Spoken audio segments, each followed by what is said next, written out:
अस्सलाम वालेकुम दोस्तों, स्वागत है आप सबका स्काई टेक चैनल में। और आज के इस वीडियो में मैं फिर लेके आया हूँ सऊदी अरब की कुछ खास और लेटेस्ट अपडेट। लेकिन सबसे पहले मैं आप लोगों से कहूँगा कि आप वीडियो को लाइक कर दीजिए और उसके बाद चैनल को भी सब्सक्राइब कर लीजिए ताकि ऐसी इन्फॉर्मेटिव वीडियोस आप लोगों तक हमेशा पहुँचती रहे। तो दोस्तों, सबसे पहले मैं आप लोगों को बता दूँ कि जो सऊदी अरब की ministry of human resource and social development है, जिसे हम लोग अपनी भाषा में लेबर कोड कहते हैं, तो इसमें एक डिस्कशन चल रहा है कि सऊदी अरब में प्राइवेट सेक्टर में भी 2 छुट्टियां एक हफ्ते में मिलें। ठीक है, इस बात के ऊपर डिस्कशन चल रहा है, अभी लागू नहीं हुआ है। और ये चीज़ जो है विज़न 2030 को ध्यान में रखते हुए की जा रही है, क्योंकि ये लोग चाहते हैं कि जो सऊदी वर्कर हैं, जो काम नहीं करना चाहते हैं, वो भी काम करने के लिए अट्रैक्ट हों। लेकिन अगर ये कानून लागू होता है तो ऐसा नहीं है, इससे हम लोगों का फ़ायदा नहीं होगा। हम लोग जितने लोग भी कंपनियों में काम कर रहे हैं, सभी लोग प्राइवेट सेक्टर में आते हैं। तो अगर ये कानून लागू हो जाता है तो काफ़ी सारे लोग ऐसे होंगे जिनको एक हफ्ते में 2 छुट्टी और एक महीने में 8 छुट्टी मिलना स्टार्ट हो जाएगी। अगर छुट्टी नहीं भी मिलेगी तो उसमें आपको ओवर टाइम के तौर पर पैसे दिए जा सकते हैं, अगर ये कानून लागू हो जाता है तो। फ़िलहाल ऐसा कोई कानून सऊदी अरब में एग्जिस्ट नहीं करता है। फ़िलहाल ऐसा ही है कि एक हफ्ते में 1 छुट्टी कंपलसरी की गई है मिनिस्ट्री ऑफ ह्यूमन रिसोर्स की तरफ से। लेकिन इस चीज़ के ऊपर डिस्कशन चल रहा है और अगर लागू हो जाता है तो फिर आपको एक महीने में 8 छुट्टी मिलेंगी। ऐसा सिर्फ और सिर्फ इसलिए किया जा रहा है क्योंकि बहुत सारे सऊदी ऐसे हैं जो काम करना ही नहीं चाहते हैं।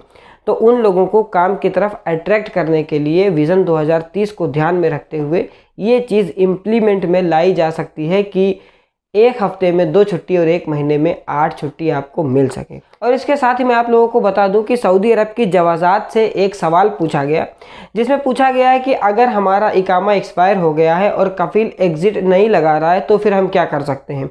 तो इसका जवाब देते हुए सऊदी अरब की जवाज़ात ने कहा है कि ये जो केस है ये लेबर कोड का केस है, यानी कि अगर आपका इकामा एक्सपायर हो गया है और उसके बाद भी आपका कफील आपका एग्ज़िट नहीं लगा रहा है तो फिर आप लेबर कोर्ट में जाइए और कफील के ऊपर केस कर दीजिए। लेकिन एक ख़ास बात जो ध्यान में रखने के लिए जवाज़ात ने बताई है वो ये है कि अगर कोई अपने कफील के ऊपर केस करता है, किसी भी वजह से केस करे, तो उसका अपने कफील के पास रहना ज़रूरी है। जी हाँ दोस्तों, जो आपको रूम प्रोवाइड किया गया है कंपनी या फिर कफील की तरफ से, आप उसी में रहें और काम पर भी जाएं। अगर आप काम पर जाना बंद कर देते हैं या फिर आप कफील के रूम से भागकर किसी दूसरी जगह पर जाते हैं, तो जितने भी इल्ज़ाम लगा के आपने केस किया है या फिर जो आपको परेशानी है वो आपने बताया है, उसको बताते हुए जो केस किया है वो सब ख़त्म कर दिया जाएगा और सिर्फ आपकी गलती रहेगी। ठीक है, तो अगर कोई कफील के ऊपर या फिर कंपनी के ऊपर केस करना चाहता है किसी भी वजह से, तो ज़रूरी है कि वो वहीं रहे जहाँ पर उसका कफील रहता है या फिर उसको जो रूम प्रोवाइड किया गया उसमें ही रहे। ठीक है, अगर भाग जाते हैं तो फिर आपकी जितनी भी दलीलें हैं वो सारी बेकार हो जाएंगी। तो अगर किसी को फाइनल एग्जिट जाना है या फिर छुट्टी नहीं मिल रही है तो फिर जवाज़ात का यही कहना है कि लेबर कोड का सहारा लिया जा सकता है। अब दोस्तों, इसी के साथ मैं आप लोगों को बता दूं कि मस्जिदुल हरम में रोबोटिक मशीनें लगाई जा रही हैं लोगों को गाइड करने के लिए। जी हाँ दोस्तों, इससे पहले आप लोगों ने देखा होगा कोरोना के टाइम पर जमजम का पानी और सैनिटाइज करने के लिए रोबोटिक मशीन लगाई गई थी। ठीक उसी तरह से 4 व्हील पर यानी कि 4 पहिए पर चलने वाली रोबोटिक मशीनें सऊदी अरब में मस्जिदुल हरम में लगाई गई हैं और ये मशीनें आपसे 11 लैंग्वेजेस में बात कर सकती हैं।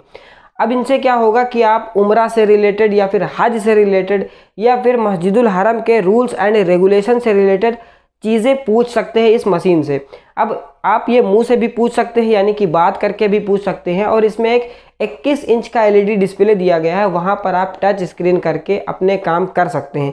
यानी कि अगर किसी को उम्रा से रिलेटेड कोई बात जाननी हो तो किसी और से पूछने की ज़रूरत नहीं है, ये रोबोटिक मशीन ही सारा काम कर देगी। ठीक है, तो सऊदी अरब टेक्नोलॉजी की तरफ बहुत तेज़ी से आगे बढ़ रहा है। मानते हैं कि ये सारी मशीनें इम्पोर्ट की गई होती हैं, लेकिन टेक्नोलॉजी का यूज़ बहुत तेज़ी से सऊदी अरब में किया जा रहा है। तो मैं आप लोगों को ये बता दूं कि ये मशीन्स जो लगाई गई हैं ये आपसे किस किस लैंग्वेज में बात कर सकती है। तो आपको टेंशन लेने की ज़रूरत नहीं है क्योंकि हमारी उर्दू ज़बान इसमें आती है। ठीक है, तो जो लोग उर्दू पढ़ लेते हैं तो उन लोगों के लिए उसमें पढ़ने के लिए तो ऑप्शन होगा ही, लेकिन उर्दू तो सभी बोल लेते हैं। हिंदी पाकिस्तानी जितने लोग हैं सब लोग उर्दू तो बोल ही लेते हैं। तो इसमें अरेबिक है, इंग्लिश है, फ्रेंच है, रूसियन है, पार्सियन है, तुर्किश है और मलाई भाषा है, यानी ये जो मलेशिया में बोली जाती है मलाई है, उर्दू है, चाइनीज़ है, बंगाली है और हौसा भाषा है। हौसा को हमको नहीं पता है कहाँ की लैंग्वेज है, लेकिन ये इतनी लैंग्वेजेस में आपसे बात कर सकता है, आप इनसे अपने सवाल पूछ सकते हैं। और दोस्तों इसी के साथ ही मैं आप लोगों को बता दूं कि सऊदी अरब की जो पब्लिक प्रोसिक्यूशंस है उसने लोगों को वार्न किया है प्राइवेट फ़ोटोज़ और वीडियोज़ को लेकर के। जी हाँ दोस्तों, इसमें कई सारी चीज़ें शामिल की गई हैं, जैसे कोई भी इंसान किसी की प्राइवेट फ़ोटो या फिर पिक्चर या फिर वीडियो किसी भी चीज़ को वायरल करता है या फिर निकाल कर पब्लिक करता है या फिर कोई सी ऐसी वीडियो उसकी ले लेता है जो अगर उसको पता चले तो उसको बुरा लगेगा, तो ये सारी चीज़ें करने के ऊपर 5 लाख रियाल की फ़ाइन और 1 साल की जेल कर दी गई है। किसी के भी मोबाइल से किसी भी तरह की वीडियो निकाल कर पब्लिक करना या फिर किसी की वीडियो या फिर फ़ोटो शूट करना बिना परमिशन के सऊदी अरब में पब्लिक प्रोसिक्यूशंस के तहत एक क्राइम है और इस क्राइम की सज़ा है 1 साल की जेल और 5 लाख रियाल की फ़ाइन। तो जितने लोग भी सऊदी अरब में रहते हैं किसी के मोबाइल से छेड़छाड़ ना करें, क्योंकि अगर किसी के मोबाइल से छेड़छाड़ करते हैं और उसकी वीडियो या फिर फ़ोटो आपसे पोस्ट हो जाती है, पब्लिक हो जाती है, वो आपके लिए कंप्लेन कर देता है, तो फिर आप एक बड़ी परेशानी में फंस जाएंगे। ये सऊदी अरब के कानून में ही आता है। सऊदी अरब की पब्लिक प्रोसिक्यूशंस ने लोगों को वार्न किया है कि किसी की प्राइवेट लाइफ के साथ छेड़छाड़ ना की जाए। उम्मीद करता हूँ दोस्तों आज की वीडियो आप लोगों को पसंद आई होगी। अगर आपको वीडियो पसंद आती है तो एक प्यारा सा लाइक दे दीजिए। अगर चैनल पसंद आता है तो चैनल को तो आप सब्सक्राइब कर ही लीजिए। मिलता हूँ फिलहाल आपसे नेक्स्ट वीडियो में, तब तक के लिए आप लोग देखते रहिए स्काई टेक। अल्लाह हाफिज़, गुड बाय।